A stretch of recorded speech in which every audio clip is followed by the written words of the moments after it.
Item, SCP-030, the Homunculus. Object Class, Safe.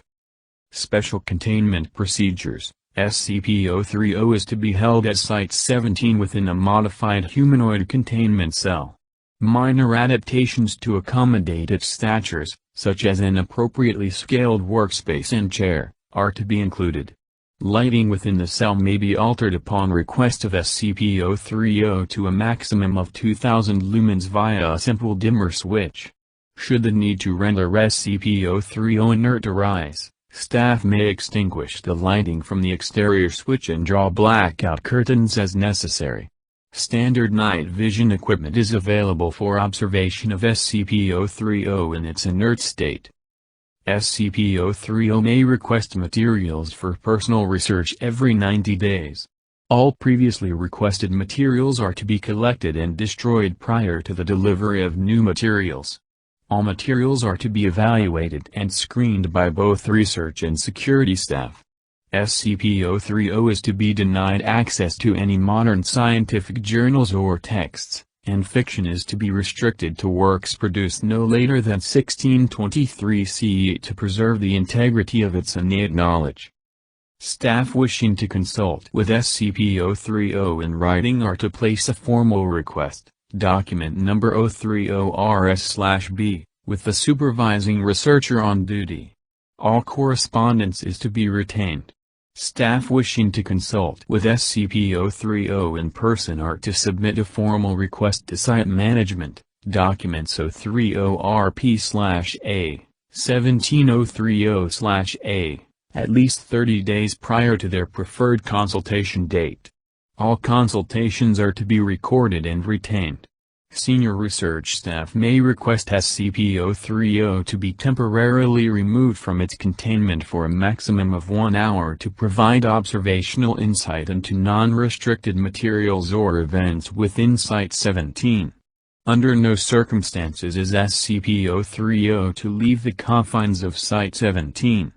Requests must be presented in person to Site Management and security staff at least 30 days prior to their preferred observational release date. All observational release events are to be recorded and retained. SCP-030 has been equipped with a tracking device, Inventory Control Code number 030-17-1, so its location within Site-17 may be determined precisely at any time. Description: SCP-030 appears as a hairless, genderless, gray-toned human 71 cm, 28 inches, in height and weighing 12.70 kilograms, 2 British stones in antiquated measure. Its solid blue eyes lack discernible irises or pupils and resemble small-cut sapphires. SCP-030 possesses an androgynous voice with a pronounced English accent not currently identifiable as specific to any modern region. It is able to converse, read and write in Ancient Greek, Latin, Italian, English, Spanish and Portuguese as well as two additional languages that have not yet been identified despite SCP-030's insistence that they should be common knowledge. SCP-030 has also demonstrated knowledge of physics, chemistry, astronomy, mathematics, and horticulture roughly equivalent to that of a 17th century CE academic. In addition, SCP-030 has demonstrated knowledge on these topics along research lines that do not appear in the historical record. These alternative or entirely unknown approaches to research in the natural sciences are one source of SCP-030's utility and consultation. SCP-030 remains active while a 15 lumen source of light or greater is within 1.5 meters, 5 feet. In the absence of light, SCP-030 becomes inert, apparently losing consciousness and showing no outward signs of life. Within 5 to 10 seconds of being re-exposed to light, SCP-030 becomes active once more, appearing to come out of a light slumber no matter how long the period of inactivity has been. SCP-030 does not appear to require these periods of inactivity as a human would require sleep, and has expressed a desire to remain active as often as possible. The biopsy analysis of SCP-030 remains inconclusive. While clays native to the English counties of Kent, Surrey, and Greater London make up the majority of its structure, traces of mandrake, mandragora and arum, lye, mercury, and human blood have been found in each sample taken. SCP-030 has expressed that a full exploratory surgery to determine its workings would potentially end its existence.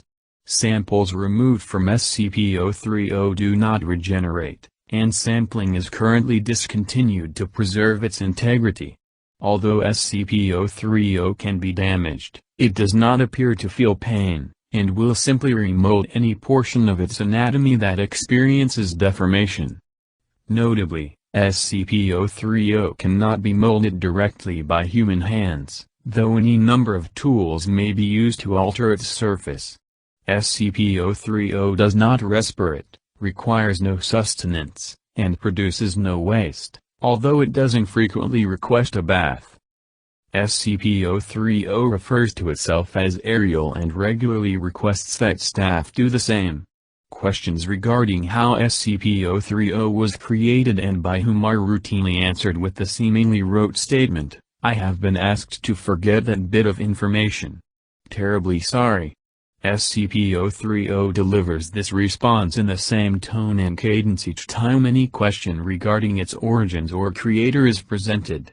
Given its composition and location of origin, a link to the alchemists of Illigata is suspected.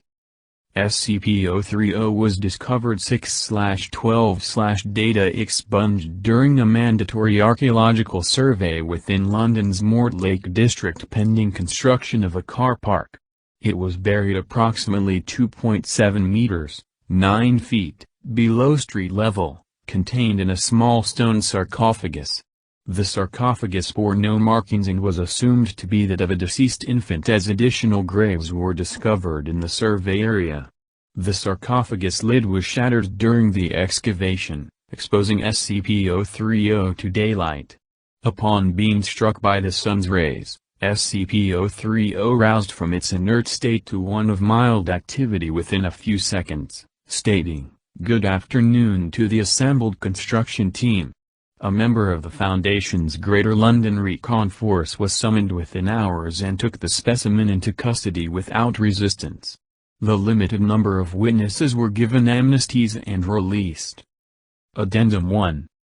Hide Document 030-C, Security Logs for SCP-030. 9/14/ Tracking System installed for SCP-030. 12/21/ SCP-030 reports the malfunction of its own tracking system. Repairs completed within 6 hours.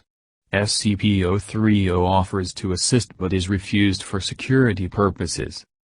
3/13/ SCP-030 completes an 18-week seminar on Unknown Language Alpha, Zephyr 5. Staff researchers considered fluent. Lexicography transmitted to 05.7/2/: While in consultation, the researcher inadvertently makes several remarks regarding photovoltaic technology. The consultation ended before the researcher can substantively elaborate. 8/12/ SCP-030 requests a supply of magnesium and indicates it intends to ignite samples to study the light produced. Request denied by researchers.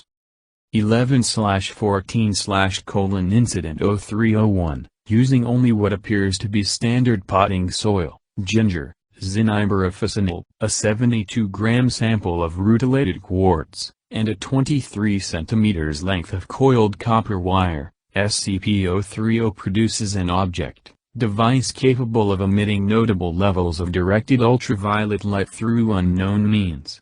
The device is confiscated. Effects not currently replicable without direct intervention from SCP-030. Researchers currently in consultation to determine if this line of SCP-030's research will be permitted to continue.